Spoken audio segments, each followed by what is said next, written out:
Allah katında amellerinden kıymetlisi hangisidir diye soruldu. Resul-i Ekrem Efendimiz şöyle cevap verdi. Allah'a en sevdiğinden amel az da olsa devamlı olanıdır.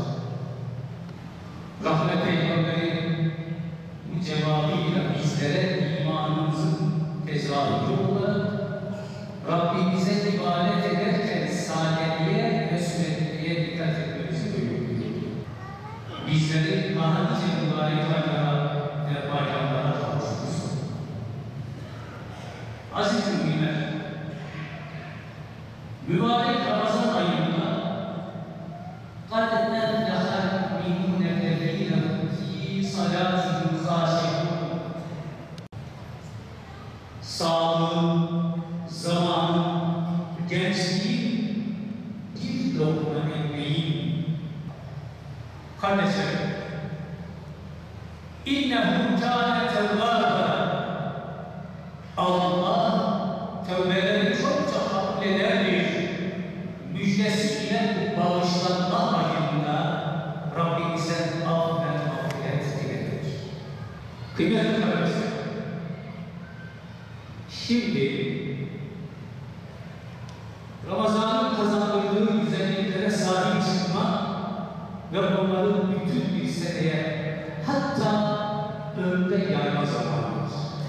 Allah her güzel Ramazan'ın mirasına sahip çıkmayı, güzel ahlak ve ibadete daim olmayı nasip eylesin. Allahu Ekber, Allahu Ekber. Şöyle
Nasılsınız?